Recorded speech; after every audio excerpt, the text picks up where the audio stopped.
tend the children. Ordinary mothers like ordinary wives make the beds and bake the pies and wither on the vine. Not mine.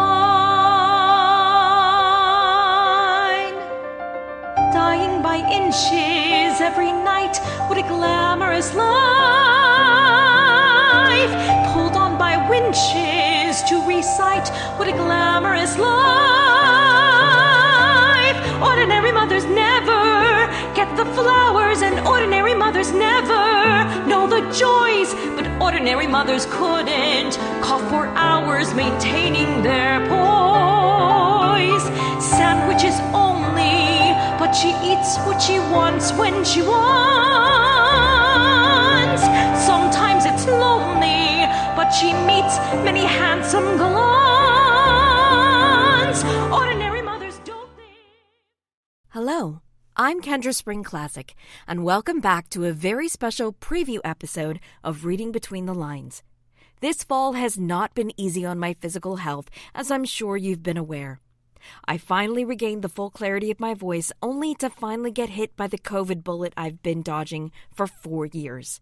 Though I'm over the worst of it, I'm sorry to say that it has made a December episode an impossibility. I'm so sad to let you all down because this is such a beautiful story and one that I've loved for years. To help bridge the gap, I have a few things coming up that will require far less editing. But as a treat, I've decided to release a preview of the next full story episode, The Truth About Eros by Aza Lynn, in the hopes that it will whet your appetite and help you hang in there with me just a little while longer. That being said, I do hope that if you're a dedicated listener, you might consider contributing to the podcast via Patreon if you're able. Each episode costs about $95 to produce, and it's sometimes a scramble to get it out. If you've listened to the previous episode, A Defense of Fanfiction, you understand just how much this project means to me and how much of my personal time I sacrifice for it. This podcast is my love letter to both the show and the fandom that has given me so much and buoyed my mental health. Thank you from the bottom of my heart to the loyal listeners who also go out of your way to reach out to the featured authors and shower your praise on them for both their wonderful stories and marvelous insights. In case you think it goes unnoticed, it doesn't. I've gone back through the comments on AO3 and found with delight the comments of those listeners who sought out the text of the stories to revisit and heap praise onto. I know just how much that means to these incredibly talented storytellers. I wish all of you a happy and healthy holiday season and look forward to embarking on many more Black Sails voyages with you in the very near future. And without further ado, The Truth About Eros.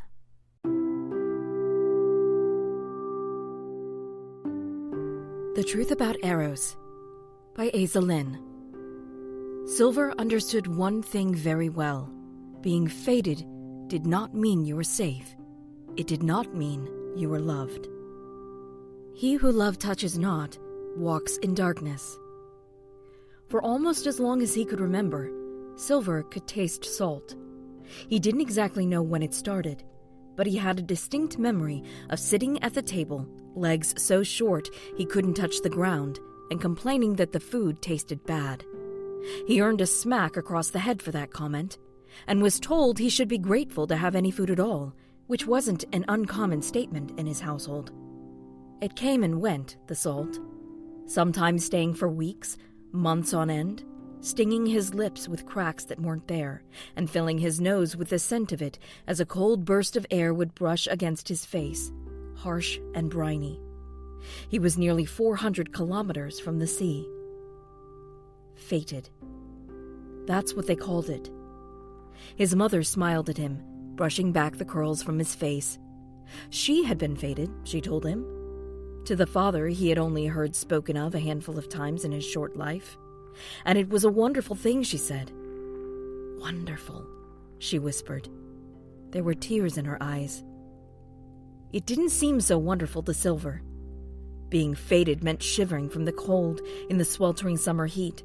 It meant phantom burns on the palms of his hands, waking abruptly to the sounds of footsteps above him that no one else could hear, catching a shimmer of light in the corner of his eye, only for it to disappear when he turned to look. Being fated, Silver soon realized, meant that his life was never truly just his own.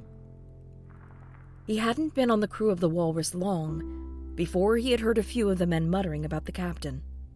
Fated to a witch, they whispered, and on the darkest of nights, when there were no stars or moon to illuminate the water, the mysterious couple would go down to the shore, where he would kneel in the waves and she would anoint him with blood. The force of their bond and her dark magic made Flint invincible, as if the blood that spilled from him in battle did not come from his own veins, but instead from the contents of the bowl she had poured over him. Some muttered that it was why their luck had seemed to turn sour, that only misfortune would come from following a man stained with blood like that. Others said they hoped he had been freshly anointed back in Nassau, and that it would mean they would soon return victorious, their ship heavy from the weight of Spanish gold. Either way, it was a good story, but Silver paid it no mind beyond the entertainment it provided. The thought of Flint being fated lingered with him, though. He couldn't help but wonder what sort of woman would be fated to a man like Flint, what she experienced. Did she feel a red-hot streak of pain as he split his knuckles on Singleton's teeth? Did her hand curl around the handle of an invisible knife that night Flint grabbed him at the Rex? What does he experience? He thought idly as he watched Flint loom above them from the quarterdeck, expression pensive as he stared at the horizon, hands clasped firmly behind his back. He certainly didn't show any outward signs of being bombarded by the senses of another person. But then their dear captain didn't seem to show outward signs of anything other than pure bull-headed determination. As if sensing Silver's study of him, Flint's gaze suddenly flicked down to Silver. Well and truly caught, Silver raised his hand in a small wave, an ingratiating smile finding its way to his lips. In response, Flint's expression tightened so much that Silver's own facial muscles ached in sympathy. Flint turned from him, stalking across the quarterdeck so he could mutter something to Gates, and Silver's breath released in a huff once those eyes were off of him. Seems like their chances of becoming friends by the time they reached their goal were slim after all.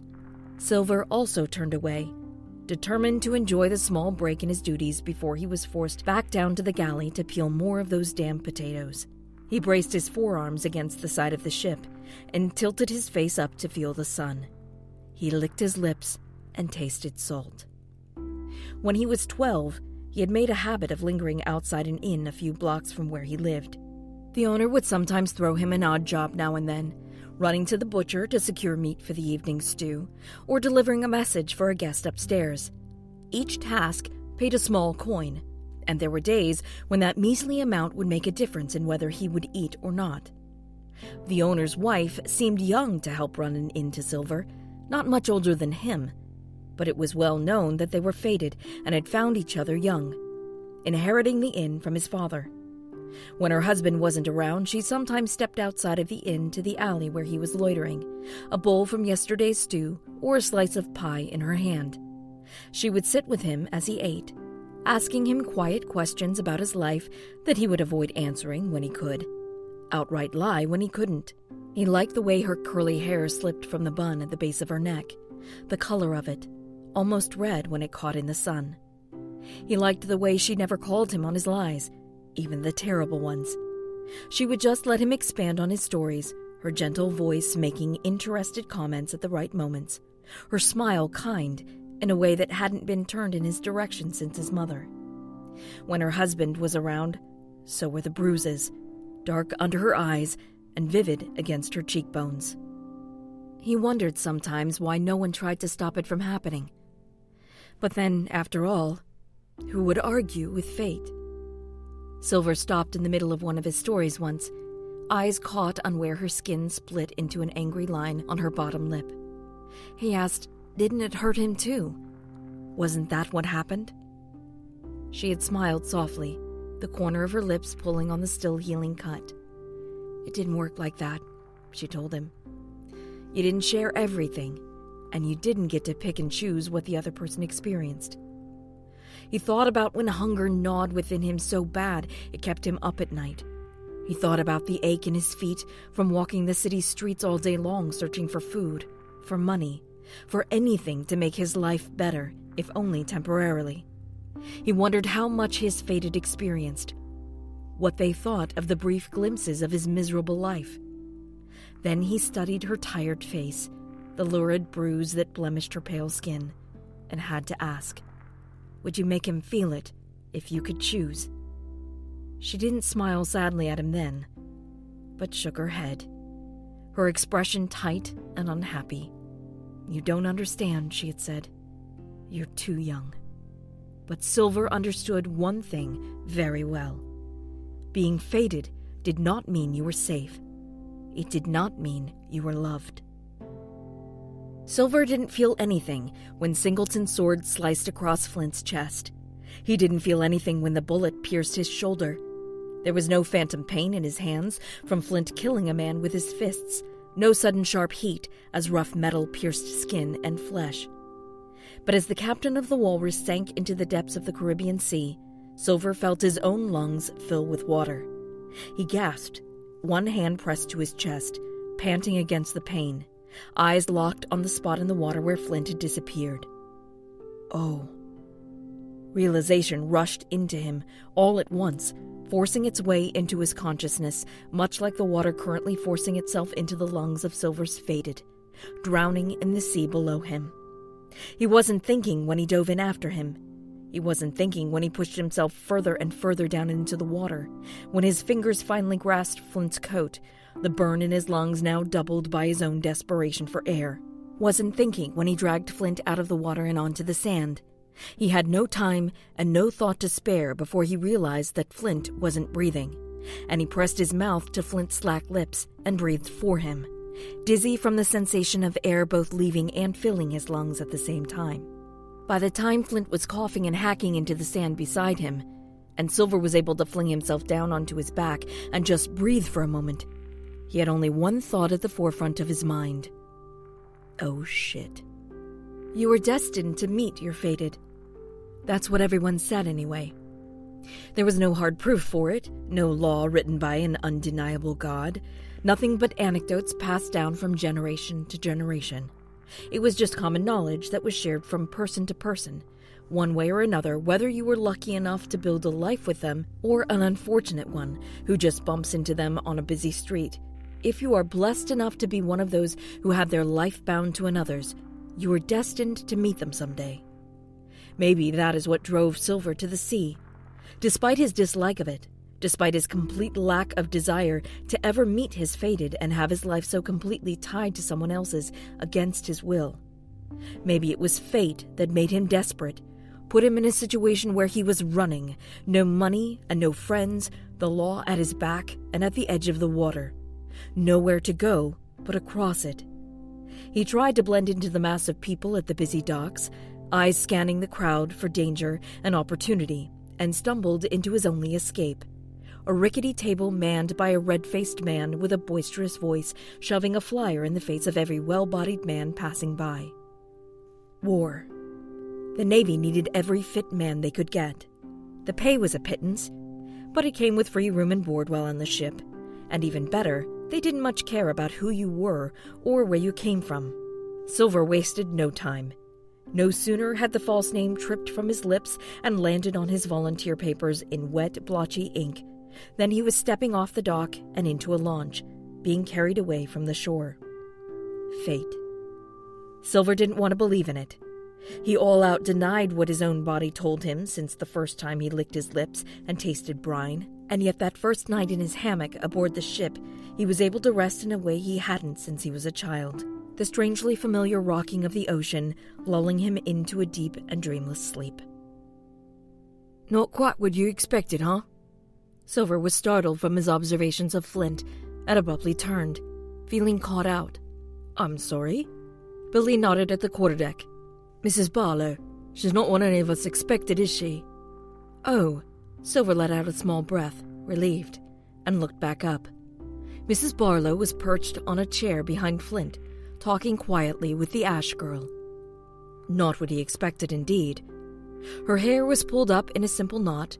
Her dress was not of a particularly better quality than the other women living on the plantations and farms outside of Nassau that Silver had seen. And yet, Still, there was an air of gentility she couldn't hide. How she held herself, perhaps? Posture perfectly straight, shoulders back. Or maybe her hands, the way she held a teacup lightly, with only fingertips against the ceramic. Silver watched as she reached out to Flint, those same fingertips lightly brushing his wrist to catch his attention. No, Silver agreed. She isn't. He forced himself to break his study of the pair and looked back at Billy, who was leaning against the rail as he too watched them, a contemplative frown curling at the edges of his lips. Not exactly the bloodthirsty witch all the men were talking about, is she? Billy caught Silver's grin and returned it, relaxing his tense expression. I guess not. Still don't know what to make of her, or Flint for that matter. Crew figures they have to be fated for those two to have matched up. Silver hummed, turning his back on the trio above them and leaning instead against the railing beside the other man. I don't know about that. The world has seen plenty of unlikely pairs without fate getting involved, and sometimes I can't help but wonder if fate gets it wrong. Silver shook out his right hand, as if with emotion he could shake off the feeling of invisible fingers circling his wrist. Beside him, Billy gave him a sharp look, but Silver ignored it, choosing instead to stare quietly out at the horizon, at the faint line where blue sky met the endless, endless sea. What about you? He suddenly asked Billy, partly to distract him from studying Silver any further, partly out of pure curiosity. He liked Billy. He seemed smarter than your average pirate, and with a decent sense of humor, when he wasn't too busy brooding about their captain or England's plans for Nassau. Me? What about me? Silver nodded at Billy's right hand, where his thumb was rubbing at the first knuckle on his middle finger, over and over again. Have you met yours yet? Billy looked down, surprised, and deliberately stilled his hands. No. At least, I don't think so. Doesn't matter anyhow, he dismissed. Silver raised an eyebrow. Doesn't it? The other man shrugged one shoulder. Even if we did meet, I've no intention of spending my life with her. Won't work. Silver studied him. He didn't seem distressed, or even resigned at the statement, just a matter of fact, like he knew it with a certainty. How can you be sure about that? He asked him. Billy was quiet a moment, his gaze trailing across the ship as he thought, lingering just for a second at the quarterdeck looming above their heads before moving on. She likes to write, he finally muttered. I can feel the press of the quill here. He brushed his thumb against that spot on his finger once more. She practices the piano almost every day. He crooked a small smile at Silver. I can't tell if she's any good, but I can feel the keys beneath my hands. Sometimes it's replaced by a needle or the feeling of soft fabric in my palms. Silver sucked in a breath. You think she's a lady? Billy's eyes briefly met his and then looked away. Doesn't matter. No woman like that would accept being tied to a life like mine.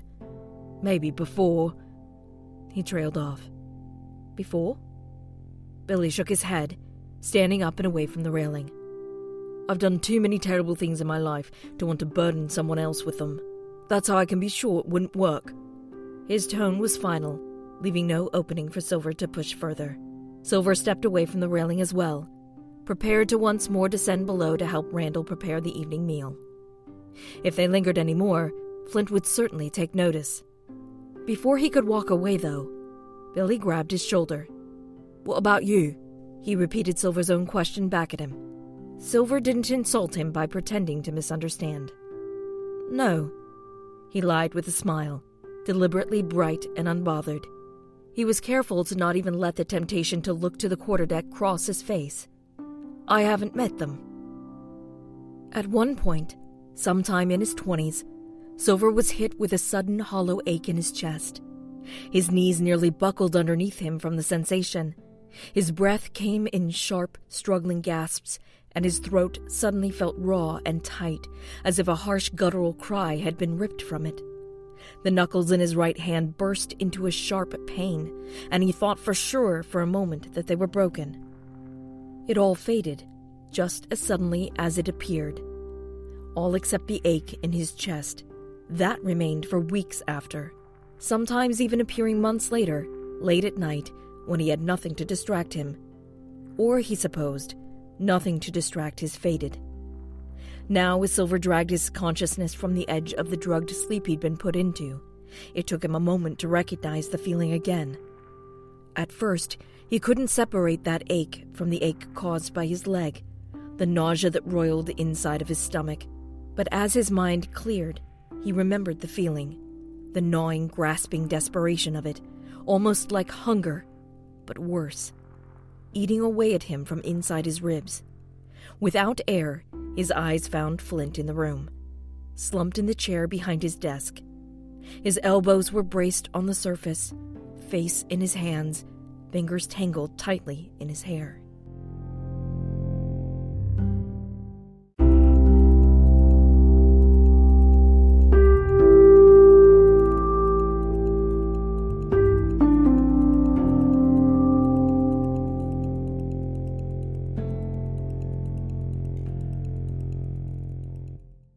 Thanks again for listening, not just to this preview, but throughout 2023 as well. This has been Reading Between the Lines, a fanfic audio podcast, and I'll see you next year. Bye-bye.